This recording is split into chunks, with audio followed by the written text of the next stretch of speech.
I'm Ovell Barbee. I'm here today talking with Mr. Timothy Frazier, author of Faith Arising. We're going to get insights into his new book in terms of what motivated him to write the book. This is the first in a planned series of inspirational books from Tim. Tim, welcome. Thank you. Thank you. I'd like to get started today by asking you what inspired you to write the book? It was always an inspiration of my heart to leave a legacy of my story. What are people going to say about who I am? What is my son going to remember about me? What are my grandchildren going to say about me? What if I work so hard in life that I don't get to write down some of the lessons learned in my life? So I always wanted to write a book to encapsulate, capture those stories and those visions, those struggles, the feelings and emotions, as well as the triumphs, and let that be a legacy to give to someone else. We talk about what is the greatest legacy we can give our children? What is the greatest gift that we can give as a mentor-mentee situation? What is it that we can pass on? And that's a blueprint to what it means to live life at the value of who we are today, and then to elevate that to something greater than we could imagine. Well, I'm sure that the viewers will want to know, how did you select the title, Faith Arising? Kind of by accident. So I tried writing this book 3 or 4 times. First, I wrote it in the format of leadership because I felt like faith, servant leadership, those are words that we use in the leadership world. And I wanted it to be a blueprint of how leaders serve and love others as they're growing and evaluating their lives. And I just could not do it. And then eventually I stripped everything down. I put on a tape recorder and I just talked for 6 hours. And I took someone and I said, hey, take out the likes and ums and we're going to turn that into something. And I had several different analogies in there, but I kept coming back to this theme of faith. And initially I was using the word rising, which is to get up in faith, versus the word arise, which means to emerge or to come forth. And when the person who was editing my likes and ums came out, evaluated and looked at the grammar, he said, you really want to say arise, because you're talking about faith emerging into something greater, not just getting back up again. And I took that and allowed that to continue to be the theme that inspired me every step along the way. Well, I appreciate you saying getting back up again. We'll talk more about that later. Why is faith important? I sit down with a lot of individuals who are hires, that they hire people. And one of the greatest challenges that they constantly talk about is, I can't motivate this person to want to do the job or to work harder. When I think about as a non-commissioned officer in the military, spent 10 years there, I couldn't sit around and just expect people to do great jobs. And different than a civilian job, you can't just fire a soldier. You're stuck with them for 2.5 years, so you better figure out how to motivate them. And so you start figuring out what inspires somebody, what motivates them, and then you dig a little deeper and you scratch them a little harder and you find out what the pillars of their life are, what is the strength of their life. And then you go even deeper and there's something else. And in that thud, that bottom, that's where their faith is. That's what truly motivates them. And sometimes it's uninspired. Sometimes it's a place that they haven't even come to yet, where they're like, I just work my job. I go to the gas station, I go here, I'm a teller, I'm a this, and I just work my job. And I used to get angry at a lot of people, and now I just kind of said, forget it, I'm not gonna worry about it, I'm just gonna go. But to me, the anger was what I would capture and say, okay, there's a passion there. Let's go there. Let's find that thud and bring to light that seed of passion and that motivation, that belief in something. And belief in something is faith. So that's really why faith is so central. I also broke that down because I was looking at my own personal identity and saying, how does my identity create the vision of who I want to be in life? To go from identity to vision, that bridge is faith. And that's what the story embraces. I'd like to read a passage from the book that really stood out for me. In this book, however, I explore the limiting beliefs that held me back, the hardships I faced, and the moments of shame. I am ultimately responsible for getting up and taking ownership of who I am and who I am to become, to find a way to go beyond the broken moments and arise. To help the reader, you highlight 7 growth stages. Let's talk about them. I want to start by talking about the growth stage, soil. Why did you start with soil? I felt that too often people assumed that we were seeds. And I spent so many nights feeling worthless and nothing. In my book, I talk a little bit about how I ruptured my appendix and didn't know it. I went 5 days with a ruptured appendix. I should have died. I was septic, had multiple surgeries done. You could literally see the ribs where my pec should be when I got out of the hospital and whatnot. And I felt worthless. I felt like there was no value to who I am or what I'm doing. There was nothing to say that this was a grand or great aha moment in life. So who gets back up in that situation? I didn't want to get up. I didn't want to wake up the next day. There was no seed to cultivate, to believe in. So I want to start with soil because you're in darkness during that time and seemingly with no value or in a space of nothing. And yet that is, in my opinion, some of the moments that were closest to God. God creates out of nothing. God takes nothing and brings forth that which we cannot see, that which does not even exist yet. And so I wanted to start with soil because I wanted to identify nothing even exists in this stage yet. There is no inkling, there is no seed of, oh, I always saw that in that person. Maybe those things are there, but for me in that moment, that's not how I felt. And so to then say, within that space of nothing, creation is going to be born, seeds are going to come to life, the various nutritions in the dirt are going to compound.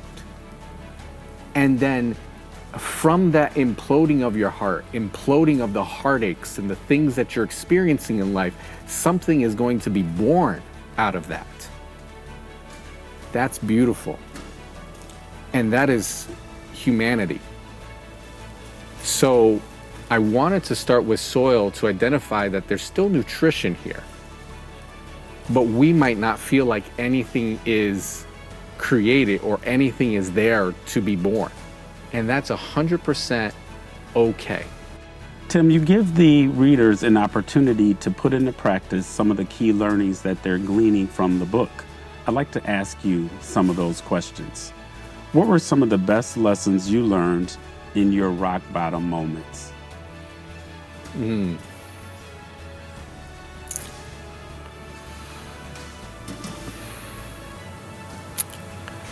How to be still.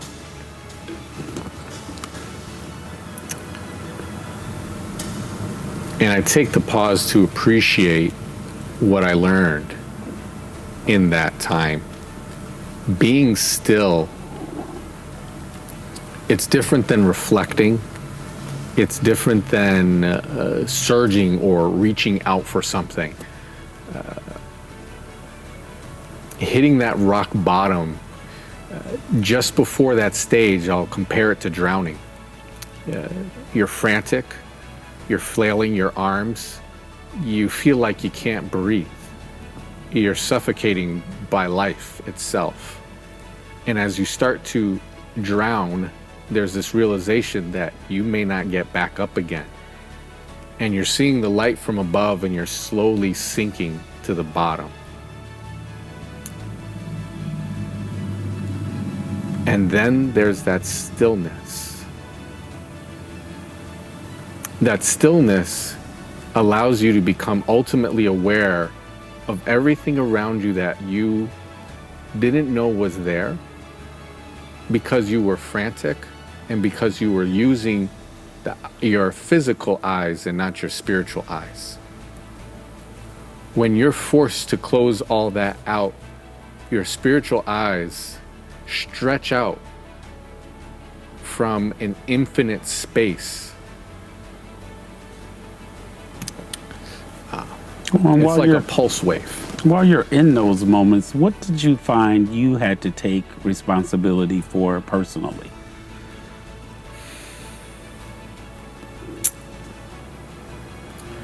I spent a lot of time angry at circumstances where I felt discriminated against, where culture or situations were working against me. It's that feeling like somebody's out to get you, but it's this invisible force that you can't label or name. But at the same time, when I find how did I end up in those situations, or if I take full responsibility of it, how did I attract those situations into my life? I have to ask, what am I doing? What is the repetitious behavior that is allowing me to recreate circumstances that are not advantageous for my future, for what it is that I desire to do? That's what it meant to take responsibility of the action and to take ownership of what I can control. It wasn't about saying, yes, these were negative experiences and maybe I'm a victim in some way. Instead, it's saying, okay, it happened. Now, what are you going to do? What do you choose to do in that moment, in that place of choice, that place of will, in recognizing where humanity happens? Our humanity is based off of a place of will, or I am.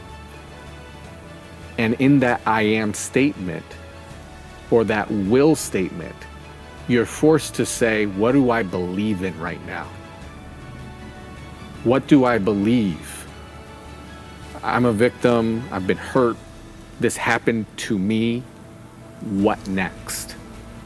That what next is an empowering moment. And that empowering moment is a faith moment. Well, let's talk about that. Think about the words that you just communicated. Victim, drowning, rock bottom moments. What did you find you were grateful for in these situations? Change in perspective, change in choice. I've heard people say that the easiest day was yesterday. And it's this idea that every day is almost going to get harder. I've also heard people say, hey, you work now and then you reap the benefits of what you do. When you're at the bottom, there's no light. The light disappeared. You may not be successful. You may fail. But now the only thing you have to do is to choose, or am I going to sit there? Am I going to have great practices to keeping on, keep believing and doing the work that I know is inside of me, regardless of the outcome. That commitment was the difference, because now I'm not looking to be successful. I'm not looking to make it. I'm looking to keep on with my practices and to believe in. When everything else falls apart around you, do you still go to the gym and work out? Do you still get up in the morning and read your Bible? Do you still get up in the morning and brush your teeth, put on deodorant, cut your hair, take care of yourself? When life fell apart for me, I had a choice. Let the beard grow out, change my identity, change the way I look, be in mourning. There's a time for that, but there's also a time to arise. Thank you. Let's talk about the next growth stage, seed. $100,000 in debt, no job, a car with limited gas, an apartment with not heat in the wintertime. How did this experience help you understand about seeds? So after that thud, when you hit the rock bottom, when you feel like nothing and you can't seem to see anything, your hands begin to reach for the tools that are in life. And as you reach for those tools and you start to have that perspective shift, you are bringing in your passions, and it's birthing inside of you something deep, something stronger, and it explodes into a seedling.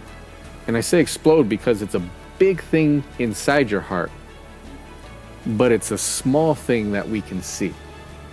It's very small. It's a little shift. Maybe it's just getting up on time in the morning. In all of that adversity, the seeds were the things that were already in my life that I never saw. But they were also the passions being birthed inside of my soul. I'm not the only one to experience some of these things. But my story isn't a rags to riches story where everything all of a sudden got better. As you read Faith Arising, you learn that it didn't. In fact, there was a moment where we almost hit rock bottom again. Or maybe you, in your own experience, hit it perpetually. What Faith Arising is saying, hey, when you recognize the seed aspect of your life, you get to move to a new stage. And even if you feel like you're hitting rock bottom, don't be confused. Hone in. It's okay. Hone into your passions. Remember your passions. And it was a recommitment moment for me to hone into my passions, to remember who I am. I think about that Lion King moment, right? With Mufasa and Simba, remember who you are, right? Remember your identity. And if you don't remember it, then these are also the moments where you get to define your identity. And that defining is that seed.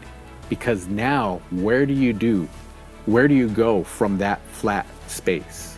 Where do you go from that defining moment? That's that seedling. That's that sprout. A lot's happening inside. But that little sprout is all we see. That's what seeds are really all about.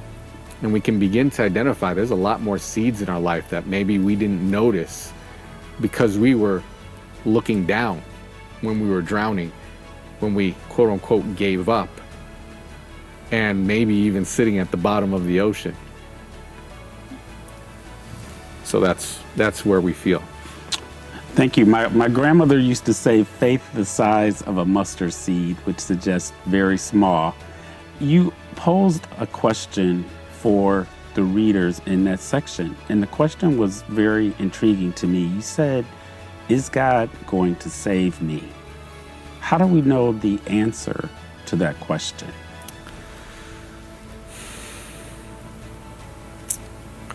Interesting enough, when I wrote that portion, and in that moment of my life, I didn't think God was saving me. You mentioned faith like a mustard seed. A mustard seed,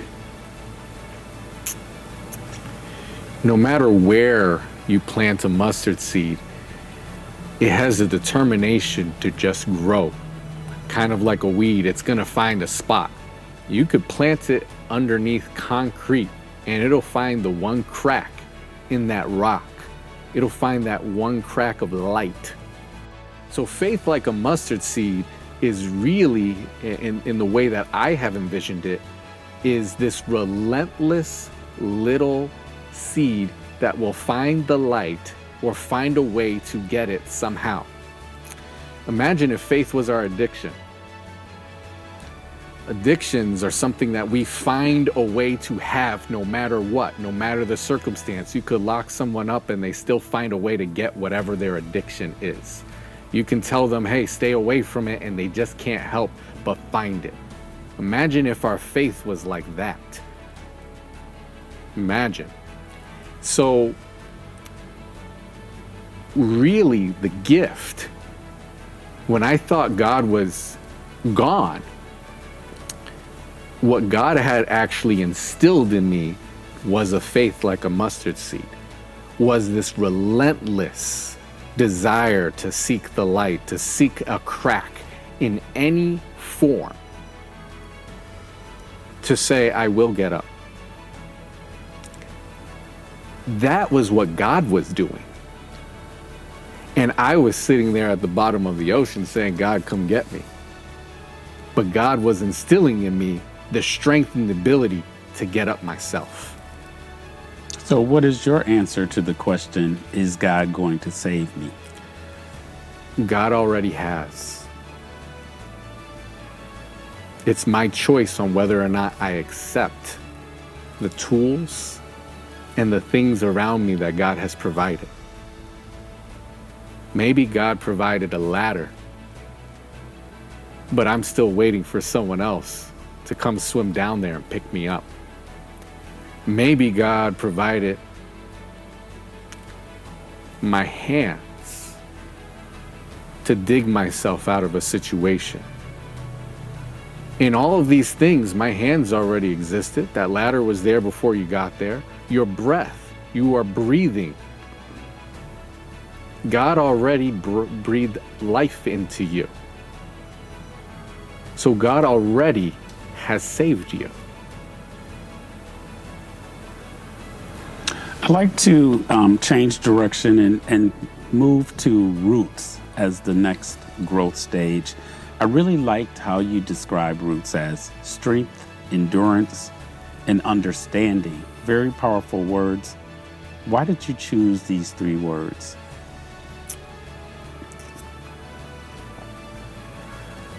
Strength, endurance. But there's some of the words that, well, I'll give you an example. When you're working out and you're lifting a weight, what's the first thing that starts to go? First, it's a proof of strength, and then it's a breaking down of your muscles. It's a breaking down of your strength. When you're running long distance, first it's the proof of your endurance, and then it starts to break down and there's no more endurance. So what keeps that going? Maybe it's your will, or maybe it's that cheer that helps you to remember your will again, to revitalize your strength, to revitalize your endurance. The idea of roots is to be networked and interconnected with the people around you who are working on their own faith story and their own faith journey. And that inspires and empowers that endurance and that strength again. Before I joined the military, I was a guy who really struggled to wake up in the morning. But somehow being in that environment when everybody else was waking up at 04 in the morning, I could do it. But as soon as I got home, away from that environment, I was sleeping in again. Slowly but surely, I creeped back into 7, 8, 9 o'clock. It wasn't my own strength. It wasn't my own ability.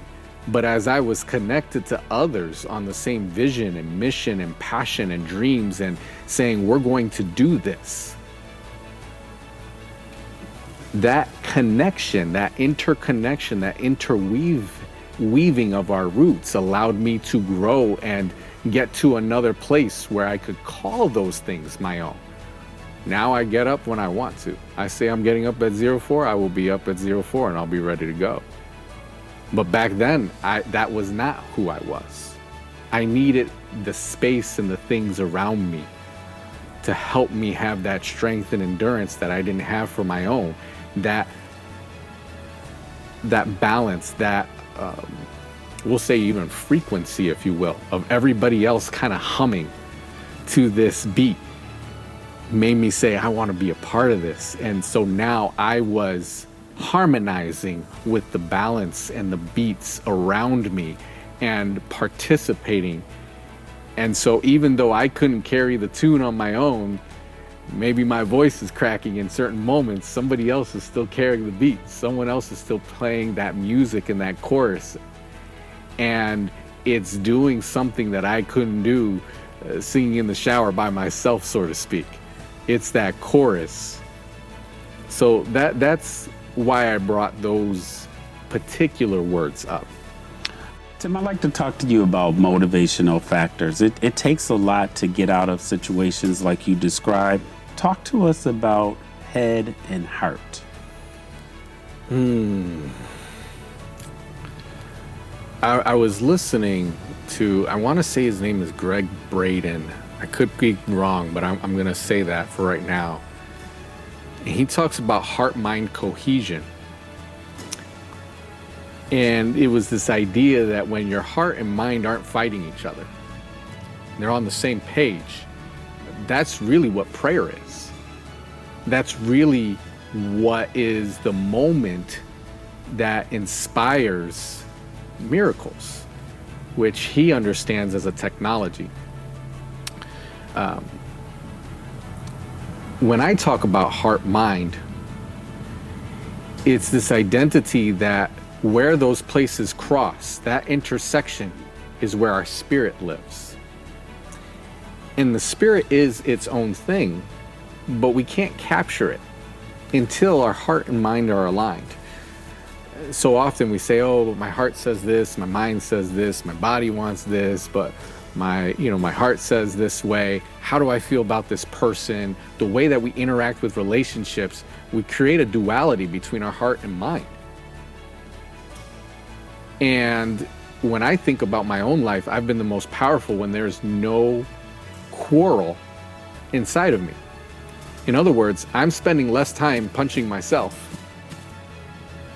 and fighting towards my goal. I'm no longer looking at myself and I'm looking at the road ahead of me. When your heart and mind are aligned, you're not spending half of your day looking through the rearview mirror and expecting to know where you're going. You get to drive. And that's when those more aha moments start to take place, because you get to see the road ahead of you. And then you get to choose what to do with it. Choice matters. I'd like to hear your thoughts about empathy and compassion.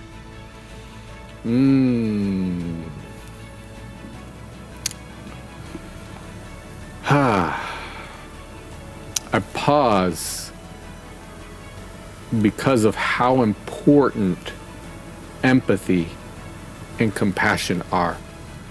I share a story on compassion in the book, and I explain my thought processes on the differences between sympathy, empathy, and compassion.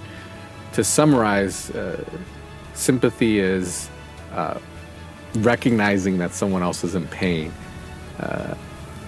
Empathizing is, I feel your pain.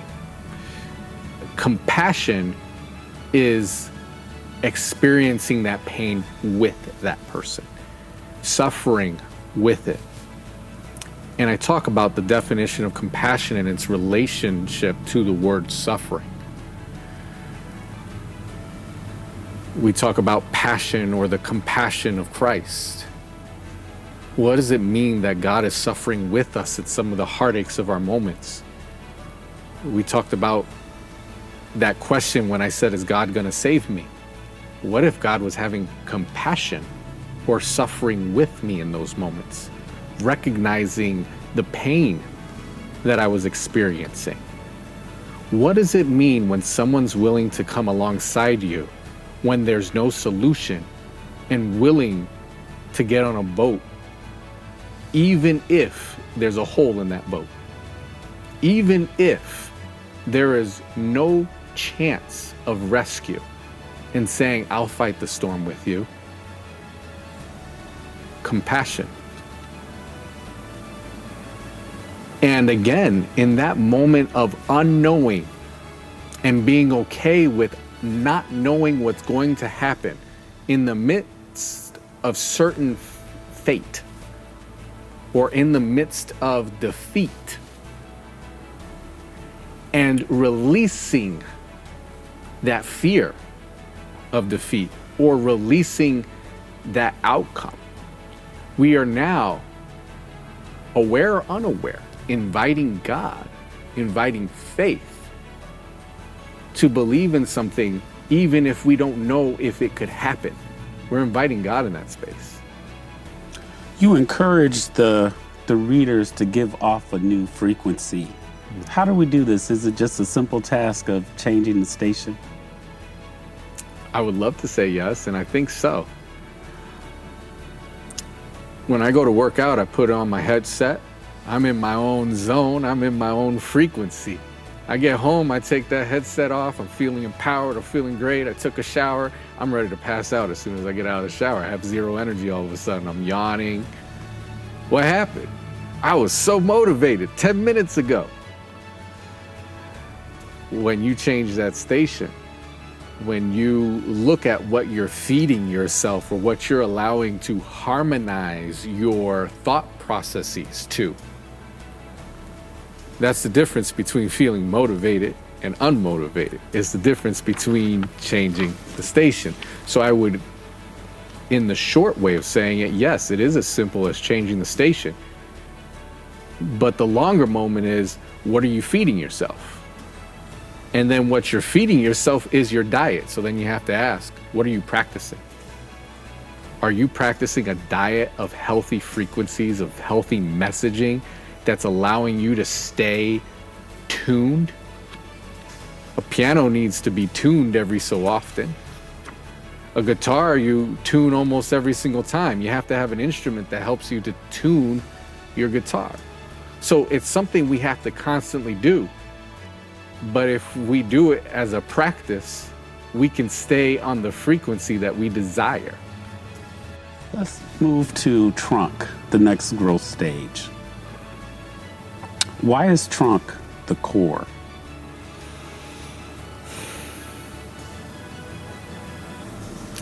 From all that I am,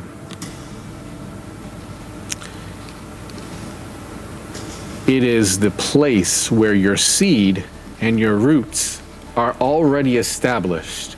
The core is the strongest part of a tree, of yourself, of your pillars in life. It is also the demonstration of your strength, something that has already been established under the surface.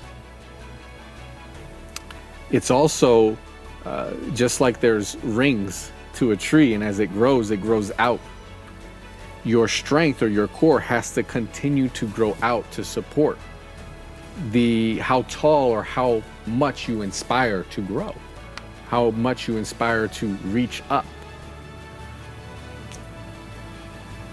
When I think about how important our practices are, our practices is what creates the excellence and the excellent version of who we are. What are practices that a reader could instill to strengthen their core? So my way of looking at it is, or the way I call it, is spiritual practices. And I wanted to say spiritual practices because I wanted to recognize the importance of it being something that connects to the inner part of our being. So exercise, it's okay, that's a physical exercise, that's a physical practice, but it's also a spiritual practice. There's a reason why some people call the gym their sanctuary. There's a reason why we're inspired by people who have a physique that we have not accomplished or that we seek to accomplish. There's something spiritually taking place in the formation of our physical bodies. Then you look at the practices in our relationships, in the way we go about our everyday life, the sayings that we live by. Those sayings and all of that is a practice that is instilled in the very nature of who we are. That being, that spiritual practice, that spiritual formation is what defines our everyday strength. When I talked about waking up at 04 and I couldn't do that on my own, I needed my root system to support me. And eventually, when I grew my spiritual practice, it became a part of my character. My character is I can get up whenever I want. That wasn't who I was before. I had to grow that part of my character so that it became who I am. So your spiritual practices are who you are. It's a practice, and eventually it becomes who you are. When you define someone's legacy and you say, my grandmother, my grandfather, who were they?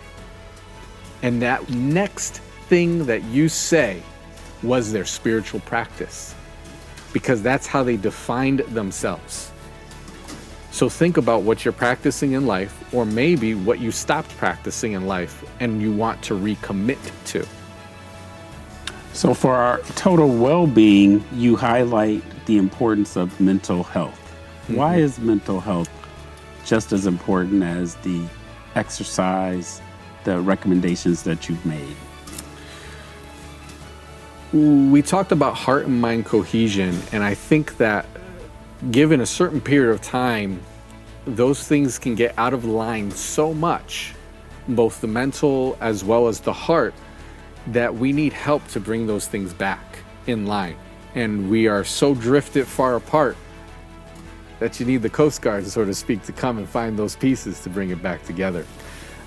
And we can't alienate resources, tools that can support us. Maybe we have a mental health cold, or maybe we have a mental health condition. But whether it's a condition or a cold, so to speak, these are tools for us to be the best version of ourselves. It's not to hide the fact that we're not the best version of ourselves. So I wanted to recognize, especially in my own story, there were moments where maybe I needed some mental health professional to support me and to help me. Maybe I was just going through a cold moment and needed my root system to support me. But I didn't want a reader to limit this and say, oh, I can do it all on my own. I just have to follow these spiritual practices in this book and voila. No. This book, this small and this thin, is meant to be shared. It's meant to be discussed.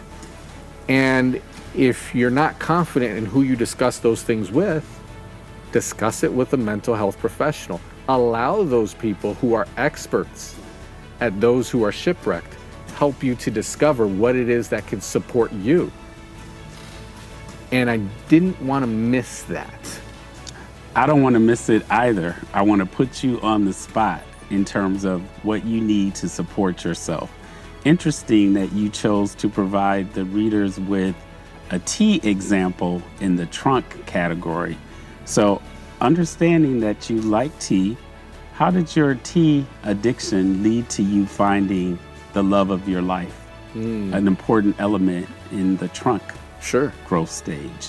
When we are our best version of ourselves, and I'm going to enlighten that thought for a moment and say, when we are elevating ourselves to higher altitudes, than previously imagined.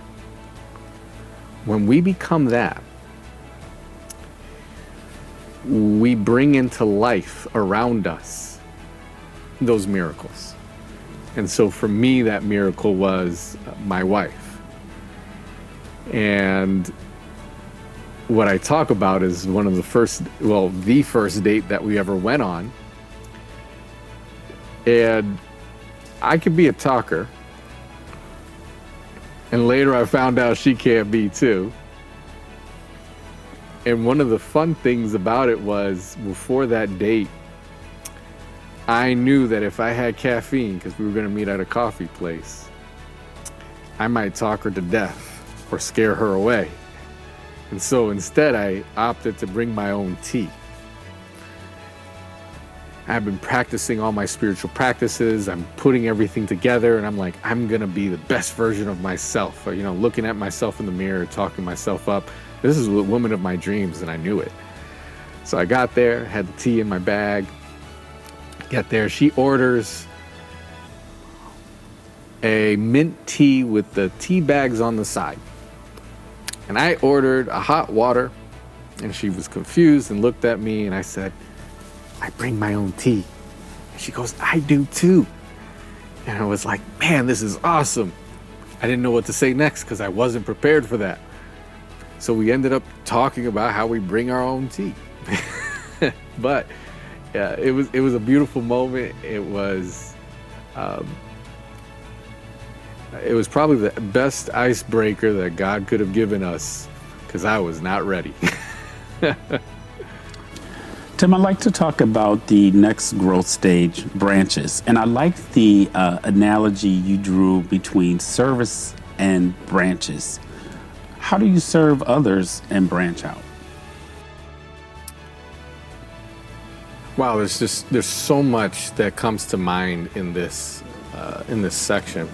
Branches is once your trunk and your practices and the character of who you are has been established, then the next phase is to branch out, so to speak, and to serve others through the strength of who you are, the character of who you are, and to allow people to experience that, branching out and to serve. So for me, one of the greatest versions of me serving was writing Faith Arising. It was saying, hey, I've been spending all these years working on my trunk. There's been times where I've gone backwards a few times and had to rebuild and reestablish. But I'm ready to branch out, and this is the best way that I know how to serve and to love others through my storytelling, and to tell you a bit about my story, about how I quote unquote figured it out. And so my hope is that this is a version of me serving and loving others. So that's really where branching out was coming from. I talk a little bit about what happened when I branched out too much, and my strength of my core really wasn't established. And so I started having droopy branches. They were hanging on the ground. And if you know anything about branches that hang on the ground, eventually they snap off. Or they weigh the tree down so much that it could even snap the trunk. And I had gotten to a place where, within my military service, working as a chaplain assistant, serving others in that capacity, I was loving so many other people. I was burning out and not taking care of my circle, my trunk, growing that out to support the love and the service work that I was doing. And so I felt mentally and spiritually broke. Well, and how do you rejuvenate yourself when you have droopy branches? In the book, I suggest that you can go back to your root system and allow some of the other things around you to support you. For me, I had to go back to the whole idea of the tree itself, which was, is this tree living inside of me or not? Because I was serving everybody else without the remembrance of where that source of strength really comes from. I was doing it out of my own strength, my own ability. And so the way to rejuvenate was to go back to spiritual practices, was to go back and make this part of my character, not just what I do. Another version of that is, what's the difference between a boss and a manager, right? A boss is yelling at you, or versus a manager serving you and recognizing how to be a mentor towards you, allowing you to find the strength within yourself, allowing you to recognize what it means to develop as a person. And so I was going from bossing this service thing, so to speak, to having to take a step back and saying, how do I be a leader in this space instead? Well, what's most rewarding to you when you express love or you're given an opportunity to serve? What's most rewarding? The greatest reward is not needing, wanting, or expecting anything in return. It's this feeling that you're doing it out of the abundance of yourself at that point. I think the other portion is, here's another way that I look at it. When I get to serve others,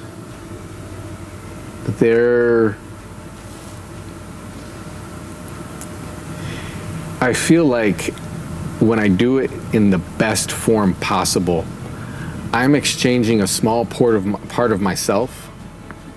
I'm exchanging a small part of myself for replacing it with a piece of God. It's like taking the physical flesh part of who you are and replacing it with a golden, indestructible portion of God and patching that in there. Something that's better than your own version, that's stronger than you. And the more you can serve in that way, and not in a burnout way, but in a way that's out of abundance, you get so much more in return, where it replaces gold, where something that was, should I dare say, a fraction. Not a fraction. What's the word that I'm looking for? It's like a faulty version of yourself, an imperfect version. You get to exchange an imperfect version of yourself and replace it with the golden pieces of heaven.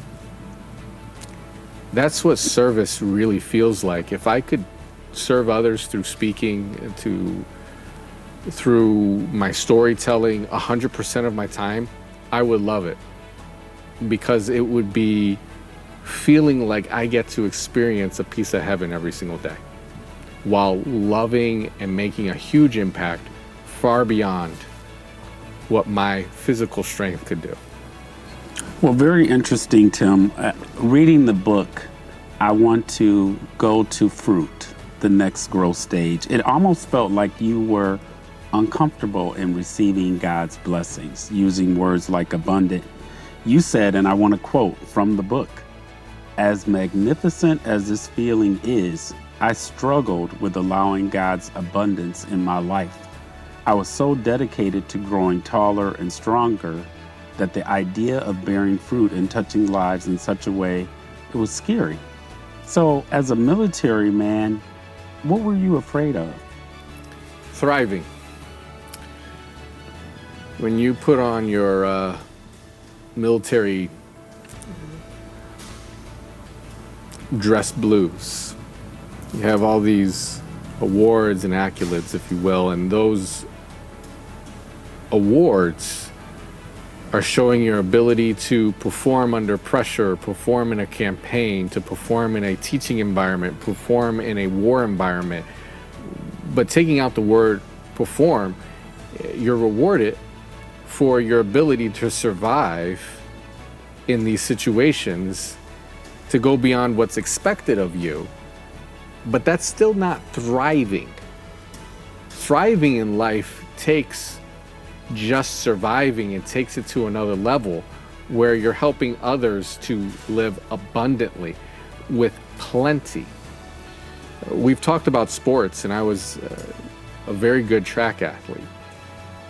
And when you get to being number one, what happens is you start to be afraid of what happens if I become number two? What if I get silver? I got to be first place again and again and again. I can't allow myself to slip. I need to be more successful each time. I was addicted to the progress, but I was still in a survival mode, in a sense, living out of fear of losing something that I felt like I already had. When you go to a place of thriving, it means I'm going to give away what I have, knowing I'm going to get more back.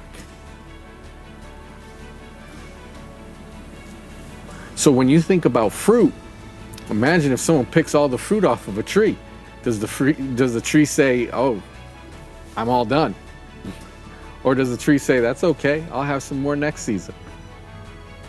Right? The tree has nothing left to do but to continue to produce more fruit in time.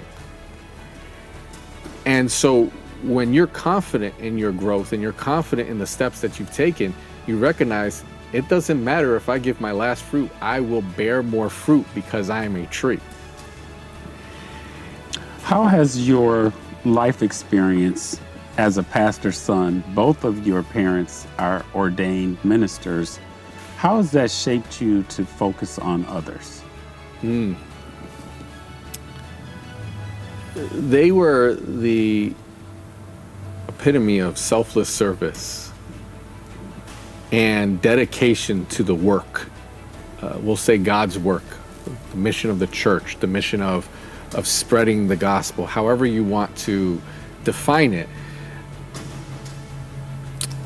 For me, I actually struggled a lot with it because when you're doing that type of outreach, kind of like the branches, if you will, I was always going, "Mom, you're going to the prison. I want to go play in the field with you. Mom, you're going and doing that speaking engagement, or you're going to that church and talking to those people. What about me?" And it wasn't a selfish place. It was just a sense of, you're doing so much for the kingdom of God. What about our family? And I was I don't want to say I was angry, but I really critiqued that for a long time because I didn't see a balance in it. I didn't see where's that love in that. How do you do both? How do you do both well? I would say my parents had to figure it out and find their own version of balance in that. And as they discovered it, it inadvertently gave me the tools to discover it for myself. But I struggled with this idea of balance or having plenty when it was this feeling of always sacrificing for others, even when you don't have anything left to sacrifice. And so on one hand, that selfless service I love tremendously. I've always wanted to give them more than what I'm capable of because they were like that. I'm not like that. I like to give out of an abundance of who I am. And whether that's right or wrong, we'll just call it calling. They were called to serve in that way. I now appreciate it greater because I recognize that God made people like my parents who have a heart like that to give in that way. Has your appreciation changed now that you're a father? That's a good question. I don't know if I have a good answer. I've been a father for 3 years, 2 months, and 5 days. And what I can say is, as I learn to be a father and hopefully a good father, the understanding of what you're willing to do for your kids, but also understanding what you're willing to do for yourself to exhibit for your children changes. I want to talk about the final growth stage, pruning. Very intriguing also. You wrote, This is where we cut off dead branches or even perhaps live branches and edges to promote a specific type of growth and direction. Please elaborate on identifying and deciding what needs to be pruned. I want to give a horrible example, but when I wrote this section, this is the example that was actually on my mind, and I ultimately chose not to use it. When you get married or when you're with somebody, you recognize there's a unique intimacy with that person. But you can still have this recognition that you can have a connection to other people. That doesn't mean you choose intimacy with that person. And in my life, I have seen men become distracted by other women simply because there was this spark or this connection or this interaction. There was this relationship developing, and sometimes in areas where the marriage might be vulnerable. And so I saw a lot of bad examples in that growing up. Specifically in the military world, I saw a lot of bad examples of that, and people struggling with that in general. And so when I thought about pruning, I said, well, what does it mean to cut off a relationship that doesn't belong in your life? It's not the direction that you should be growing in. And if you say, okay, maybe relationship is, what about that job that you pursue? And all of a sudden you're exposed to temptations or addictions of your own heart that you don't need to invite in your life. What does it mean to be intentional about your growth? Well, I want to talk to you about jobs and choices. You made several references in the books about careers, leaders. How has your corporate experience shaped your career decisions that you've made today? When I was young, I was an excellent salesman. I could sell myself for just about anything, but I had no idea if that's what I actually wanted to do. And so I would get into these jobs, and within a few months, I felt drained because it just wasn't really who I was. And I slowly recognized that if I didn't do some soul searching and figuring out what my passion really was, I was going to be de-energized every single time I chose a role. And not only that, it was going to be obvious at some point that I just didn't want to be there. Out of the sense of impatientness and needing to make money, out of the fear of being homeless again, so to speak, I went for whatever job I could get, whatever opportunity. I sought to go up the corporate ladder and get those promotions, and I was crying on the inside to say, I'm a storyteller. I'm a person that loves to interact with people. I believe that my perspective and how I think about things matter. And I want an environment that embraces that about me. So corporate culture became extremely important because I needed an environment that embraced that portion of me, even if I hadn't figured out what my passion was quite yet. You conclude the final growth stage of pruning with a short prayer titled appropriately as a short prayer. Even in the moments where I feel like I was wronged or incapable of fighting for my own justice, I pray that I focus more on trusting you than sitting in my unfruitful emotions. Why the prayer? In those pruning moments of our lives, even if we know we need to cut something that's alive or dead, I struggled with those decisions because it was those moments that maybe my heart and mind were not aligned and they were arguing with each other. Maybe they were the moments where I still felt like I should be fighting for justice. That's not a productive thought. And if you're going to take ownership of your faith, If you're going to take ownership of your life and your choices in the moment, take back that ownership of that situation. Don't let it dictate who you are, what you're going to do, and what you're going to be. But to take that back means asking yourself, what can I do about it? Short example, my dad has MS, multiple sclerosis. It affects the nerves. I've watched him over time go from being able to be an elite athlete to being in an electric wheelchair. In college, I was complaining to him about something that felt very real and debilitating in my circumstance. And my dad told me, if I had half of your ability, you keep telling me what's wrong. What are you gonna do about it? What do you have? You keep telling me what I don't have. Say and look and evaluate, what do I have? And that's a very different way of approaching situations.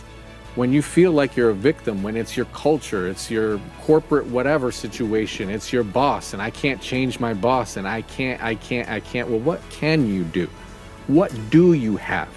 You have your ability to choose and dress yourself with confidence, dress yourself with success, dress your mind with what frequency you choose to feed it. What are you going to put on when you wake up in the morning to say, hey, I might get battered. I may not know what's going to come out of my boss's mouth, but I have a choice of who I'm going to be and what I'm capable of doing. Again, an empowering moment. Pruning is meant to empower your growth and be intentional about it, not to be distraught because someone cut you off or cut a part of you off, or you chose to cut a part of you off and you're missing that limb. Don't worry about that limb. It's meant and designed so that you can bear more fruit. Thank you, Tim, for sharing a lot of your personal journey, and the readers really will have great insights into what motivated you to write Faith Arising. I want to conclude with the definition of faith from your book. The process of discovering or rediscovering what empowers your soul to love unconditionally without waver. It is where you take full ownership of your life, the events that took place, and choose to be dedicated to the person you desire to be. Faith is also where we stop reaching for what's outside of us and start searching within. I appreciate the practical recommendations that you've made for the readers. I appreciate you sharing your vision and your personal journey. Thank you for your time. Thank you.